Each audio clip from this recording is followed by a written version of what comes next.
বিভিন্ন রকম বিভিন্ন কৌশল নিয়ে তারা কিন্তু ডাকাতি করে।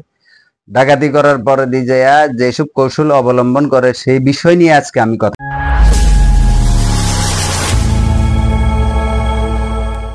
আসসালামু আলাইকুম দর্শক শ্রোতা, মোটর জানি ইউটিউব চ্যানেল থেকে সবাইকে স্বাগতম জানিয়ে শুরু করছি আজকের কিছু আলোচনা। আজকের বিশেষ আলোচনা থাকছে, আমরা যারা ড্রাইভার আছি, ড্রাইভাররা যারা গাড়ি চালায়, সামনে কোরবানির ঈদ আসতেছে, ডাকাতির বাইরে যাইতেছে, যারা গাড়িতে ডাকাতি করে তারা কিন্তু বিভিন্ন রকম বিভিন্ন কৌশল নিয়ে তারা কিন্তু ডাকাতি করে।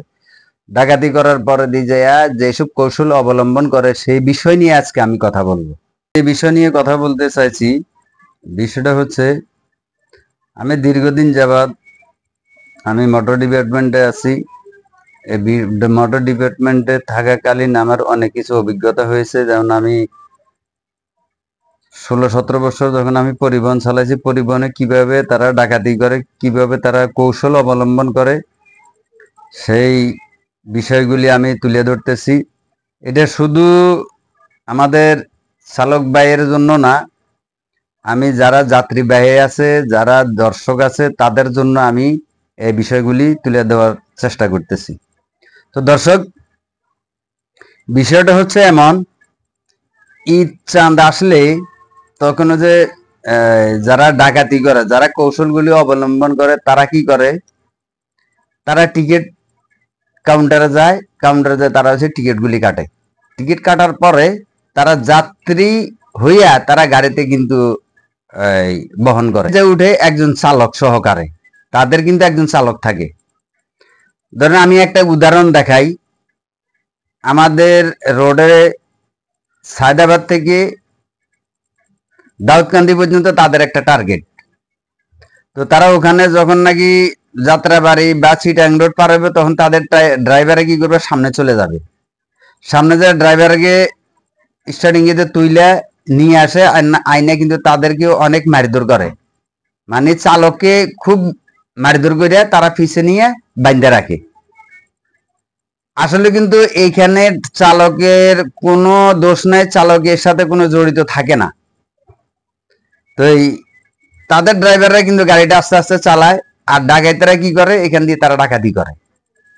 তারা আবার কি করে, দাউদকান্দির আগে দিয়ে যায়, এরা কি করে, এই গাড়িটা ব্রেক করে নাইমা যায়, ড্রাইভারের স্টার্টিং এর ভিতরে আইনে বসাই দিয়ে এরপরে যাওয়ার টাইমে তারা বলে মামা পরে দেখা হবে। আসলে এগুলি সম্পূর্ণ এগুলি যে মিথ্যা, এদের সাথে কোনো কোনো যোগাযোগ নাই, তো কোনো কিছু নাই।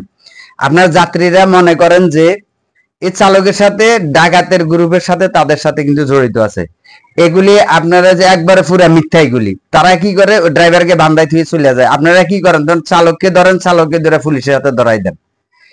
আপনারা এই কাজটা কখনো করবেন না। ডাকাতের কাছে কখনো, ডাকাতের সাথে কখনো একটা চালক কখনো ইনভলভ থাকে না। তো আমি সকল যাত্রীদের উদ্দেশ্যে বলতেছি, সামনে ঈদ আসতেছে, আপনারা সতর্ক থাকবেন। আপনারা সতর্ক থাকলে একটা গাড়িতে কিন্তু ডাকাতি কখনো করতে পারবে না।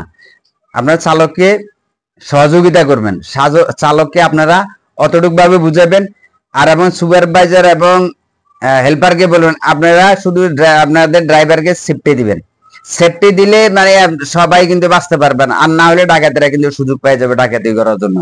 তো দর্শক, আজকের মতো এই পর্যন্তই। আমি বাকি বিষয়গুলি এর পরবর্তী ভিডিওতে আপনাদেরকে বলবো। তো দর্শক, আসসালামু আলাইকুম ওয়া রাহমাতুল্লাহি ওয়া বারাকাতুহু।